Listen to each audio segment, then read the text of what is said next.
नमस्कार, मेरा नाम गौरव दुबे है और मैं डिजिटल मार्केटिंग कंसल्टेंट और ट्रेनर हूं सिंस 2013। और आज की इस वीडियो में बात करेंगे कि काफ़ी सारे एसईओ पर्सन हैं जिनका सबसे बड़ा चैलेंज ये होता है कि वो ऑन पेज एक्टिविटीज़ के बाद, टेक्निकल ग्लिचेज को रिजॉल्व करने के बाद जब बैकलिंक्स के ऊपर काम करने स्टार्ट करते हैं तो बहुत सारे बैकलिंक्स हैं जो इंडेक्स ही नहीं होते उनके। ठीक है, बैकलिंक्स की इंडेक्सिंग प्रॉब्लम होती है काफ़ी ज़्यादा। तो उस कंडीशन में एसईओ पर्सन को क्या करना चाहिए? ठीक है, देखिए, इंडेक्सिंग की जब हम लोग बात करते हैं तो हमें दोनों चीज़ों को इंडेक्स कराने की ज़रूरत होती है।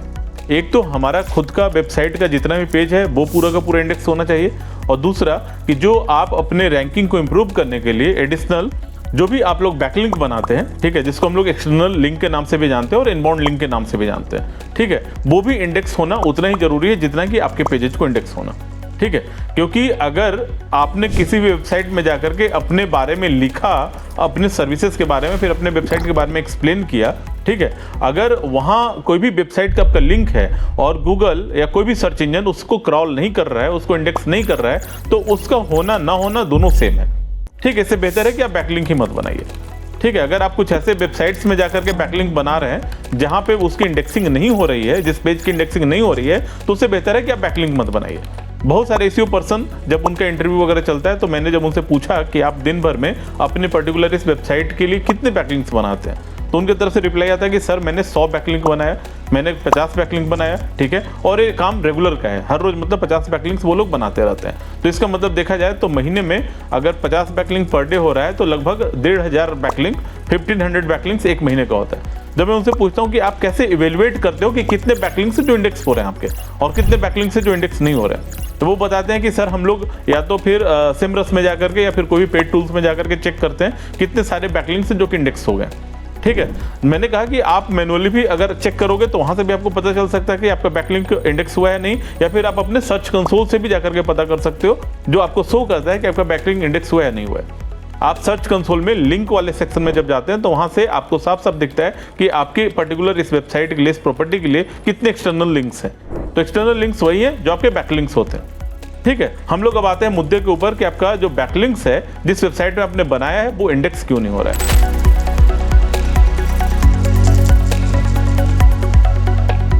बेसिकली उसके बहुत सारे रीजंस होते हैं। ठीक है, और हम कुछ इंपॉर्टेंट रीजंस के ऊपर बात करने वाले हैं। सबसे पहला रीजन ये हो सकता है कि जिस वेबसाइट में या फिर जिस पेज में जाकर के आप बैकलिंक्स अपना ऐड करने की कोशिश कर रहे हैं शायद पहले से ही नो इंडेक्स किया गया हो।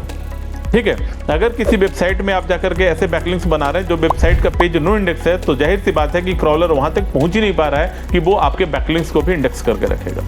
ठीक है, तो आपको सबसे पहले चेक करने की जरूरत है कि वो उनके पेजेस जो हैं वो कहीं नो इंडेक्स तो नहीं किए गए। दूसरा, अगर आप अच्छा कंटेंट अपने बैकलिंक के साथ सबमिट नहीं करते हैं तो भी चांसेस होते हैं कि आपके बैकलिंक को गूगल जो है वो क्रॉल और इंडेक्स नहीं करता। ठीक है, मैंने काफ़ी बार बताया कि जो बैकलिंक्स आप लोग बनाते हैं एक तो कॉन्टेक्चुअल्स बैकलिंक होते हैं और एक सबमिशन बैकलिंक होता है बेसिकली। ठीक है, तो जो कॉन्टेक्चुअल्स बैकलिंक होता है, अगर आपके कंटेंट अच्छे लिखे गए हैं, आपने बहुत अच्छा वहाँ पे राइटअप लिखा हुआ है और उसके साथ आप अपने बैकलिंक को इंसर्ट कर रहे हैं, तो चांसेस होता है कि गूगल उसको क्रॉल भी करता है और इंडेक्स भी करता है। ठीक है, तो अगर आपके कंटेंट की क्वालिटी अच्छी है तो आपके बैकलिंक्स आसानी से इंडेक्स हो सकते हैं। ठीक है, थर्ड जो होता है कि अगर आप कुछ ऐसी वेबसाइट्स में बैकलिंक्स बना रहे हैं जिसका स्पैम स्कोर काफी ज्यादा है, ठीक है, काफी स्पैमिंग है वहां पे, तो भी गूगल अवॉइड करता है उस तरह के वेबसाइट को इंडेक्स करने से। अगर वो वेबसाइट ही इंडेक्स नहीं हो रही है, उसके पेजेस इंडेक्स नहीं हो रहे, तो जाहिर सी बात है आपका बैकलिंक भी इंडेक्स नहीं होगा। तो ये कुछ इंपॉर्टेंट फैक्टर्स हैं जो आपको ध्यान देना चाहिए, और अगर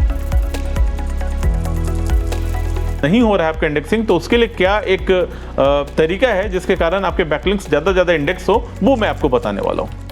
तो सबसे बेहतर तरीका ये है कि जैसे मैंने बताया कि 3 मेजर चीज़ों के ऊपर आपको ध्यान देना होता है जब आप बैकलिंक्स भी बनाते हैं। एक तो टेक्निकल पार्ट को आप देख लीजिए कि वो वेबसाइट कहीं पे नो इंडेक्स तो नहीं है, कहीं पे आपका डिसअलाउ तो नहीं किया गया उनके robots.txt की तरफ से। ठीक है, उनके स्पैम स्कोर तो काफ़ी ज़्यादा नहीं है। अगर इस तरह की कोई वेबसाइट है तो जाहिर सी बात है आप वहाँ पर बैकलिंक ना बनाएं।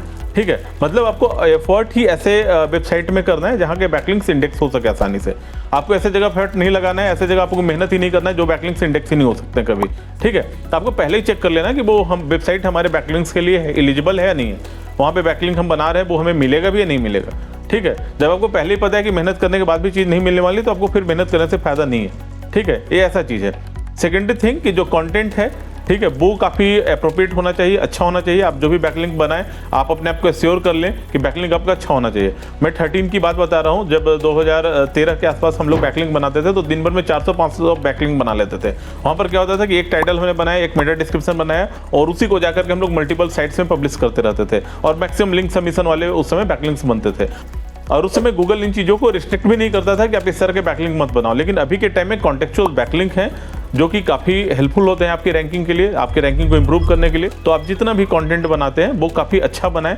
जाहिर सी बात है, आप चैट जीपीटी का हेल्प आजकल बहुत लेते हैं, ठीक है, आप वहाँ से भी हेल्प लीजिए। लेकिन चैट जीपीटी में बहुत सारे ऐसे वर्ड्स होते हैं जिसका जिक्र मैंने पहले भी किया हुआ है वीडियोज में, यहाँ पे वाटर मार्क्ड वर्ड होते हैं जिससे पता चलता है साफ कि AI के वर्ड्स हैं। तो आप अवॉइड करिए कि अगर कुछ मशीन लैंग्वेजेज का इस्तेमाल किया जा रहा है चैट जीपीटी की तरफ से तो आप उनको राइट करिए, ठीक है, रिवाइज कर लीजिए उस कंटेंट को, फिर आप अपने बैकलिंक्स के लिए यूज करिए।